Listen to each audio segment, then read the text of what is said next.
You had no idea electric skateboards existed? Let's fix that, because once you try one, you'll wonder why you didn't ride one any sooner. An electric skateboard is exactly what it sounds like, a skateboard but with power. You don't have to push, you can ride faster, further and smoother than a regular board. But here's what makes them really special.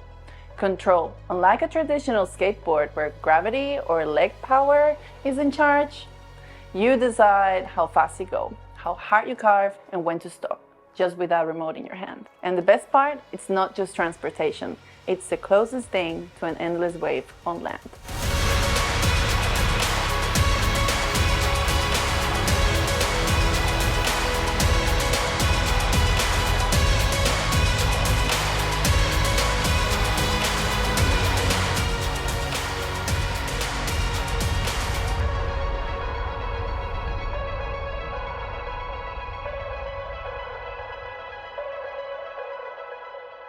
Why did we make this? Because the feeling of carving down a mountain or cruising along a perfect wave shouldn't end there. We wanted to take the best parts of skateboarding, surfing and snowboarding and bring them to the streets. It's about feeling the ride, the way the board responds under your feet, the way you can carve wide or snap into tight turns. It's about control, flow and freedom. And with an electric skateboard, you get that feeling anytime, anywhere. You're not waiting for the perfect conditions, the right hill or a lucky swell.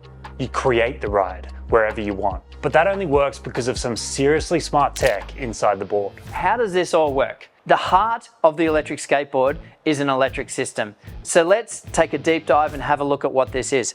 We have a battery, which is our power source. We also have an ESC, which is an electronic speed controller, which is here. And then we have a motor. So basically, we've got three components. When you turn the ESC on, it requires power from the battery to turn the unit on itself. Then we connect up an electric motor that has a drive gear on it, like a little cog with teeth on it.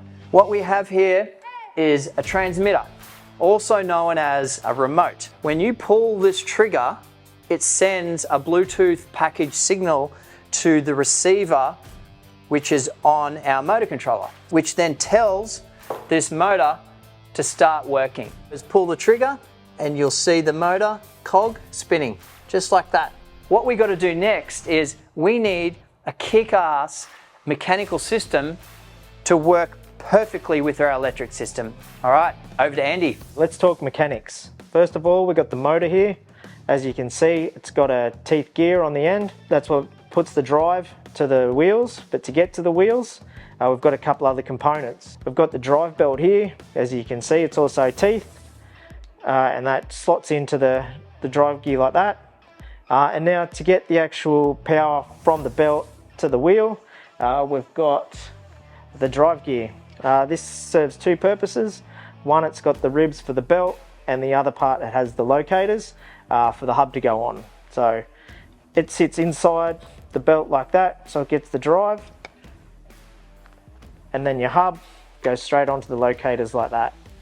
So that's pretty much the system. And you see here, we've got a fully working one here. Motor spins the belt, spins the drive gear, spins a wheel. Once you've got the power to the motor, you're all set to go. Now we've got the electrics and the mechanical system sorted. Let's see how it all goes together on a board. So we've got all the pieces. Now, how do we put it together? Building an evolved board is about more than just screwing parts together. It's about making sure everything fits seamlessly so the ride feels effortless. First, the battery and the motor controller are installed into the deck. This has to be super secure because it's what keeps the board running smoothly at high speeds. Next, we mount the trucks. These are what hold the wheels and allow the board to turn. Then we attach the motors and the drive system, making sure the belts have just the right amount of tension. Finally, we install the wheels, whether it's all-terrain, for off-road riding or street wheels for smooth carving. Once everything is assembled, we test every single board to make sure it's running perfectly before it reaches you. Now that it's built, Step 1, turn it on. Step 2, pair the remote. Step 3, let's roll.